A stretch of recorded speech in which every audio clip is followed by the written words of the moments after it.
ഇതൊരു പുതിയ കഥയല്ല. നമ്മൾക്കെല്ലാവർക്കും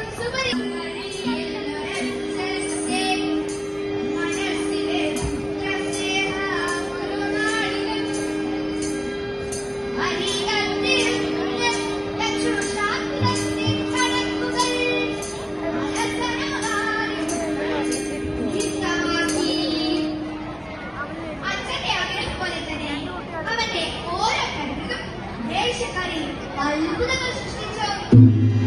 ശാസ്ത്രത്തിലും ശില്പവിദ്യയിലും എല്ലാ സൂത്രപ്പണികളും ക്ഷേത്രത്തിന്റെ ഗോപുരം പുലർന്നാക്കിയിരിക്കുന്ന ആ കാരണനെ കണ്ടാൽ ഇപ്പോഴും അത് ധരിപ്പിക്കുകയാണോ എന്ന് തോന്നും. അത്രയ്ക്ക് ജനസൂചകയായിരുന്നു അവന്റെ ഓരോ ശില്പവും. അങ്ങനെ ഇരിക്കെ നാട്ടുകാരുടെ ആവശ്യപ്രകാരം ഒരു പാലം പണിതു. മോന്താശാരിയുടെ ശില്പവിത്ത് വിളിച്ചോതുന്ന മേൽപ്പാലം. പാലത്തിനടിയിൽ ഒരു നേരപ്പോക്കിന് തത്തകളി യന്ത്രപ്പണി കളിപ്പിച്ചു. യാത്രക്കാർ പാലത്തിൽ കാലെടുക്കുമ്പോൾ ജനനിരക്കിൽ നിന്ന് ഒരു ദേവതയെ പോലെ ആ പാവം പൊന്തി വരും. നടന്നു നടന്ന് പാലത്തിന് മധ്യത്തിലെത്തുന്നവരുടെ മുഖത്തേക്ക് പാവ ആഞ്ഞു തുപ്പും. പെരുന്നച്ഛനെ പോലെ തന്നെ വേണം. വിചിത്ര വിദ്യകൾ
മനസ്സിനെ പെരുന്തച്ഛനായ തന്നോട് അച്ഛനെ കുറിച്ചൊരാൾ ഇങ്ങനെ വരും.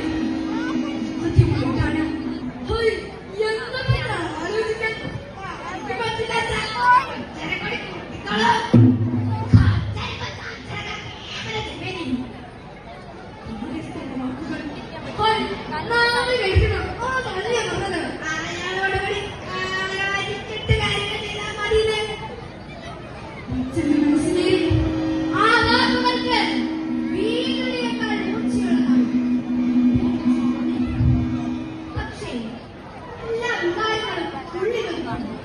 തമ്പുരാന്റെ കൽപ്പന അനുസരിക്കാണ് തീരുമാനിച്ചു.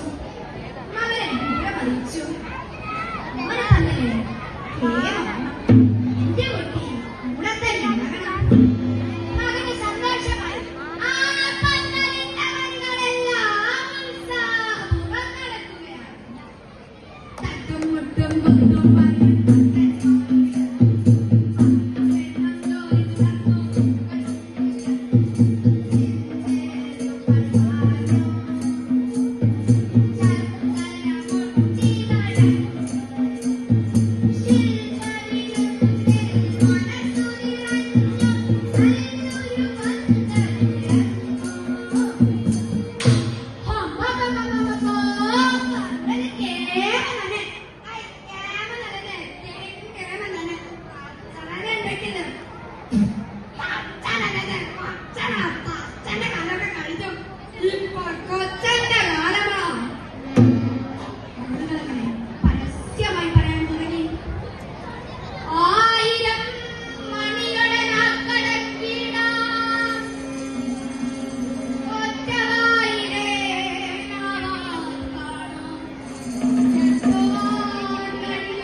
നദിയെ പോലെ താഴോട്ട് വലിക്കുന്ന പെരുന്തച്ഛൻ ലോകത്തിൽ ഒരച്ഛൻ വെച്ച് വാങ്ങാത്ത ഡിഗ്രി മലയാളം കൊടുക്കുകയാണ്. അച്ഛനെ അർത്ഥം വെച്ച് കൊന്നോ?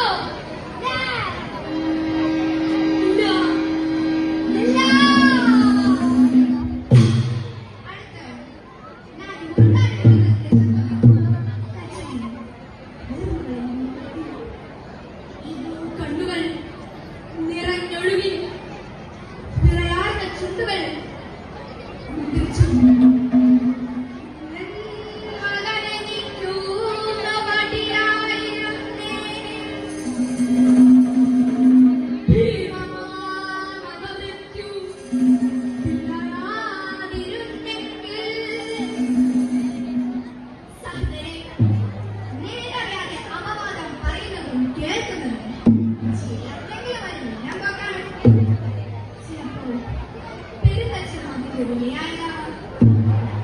കൊച്ചു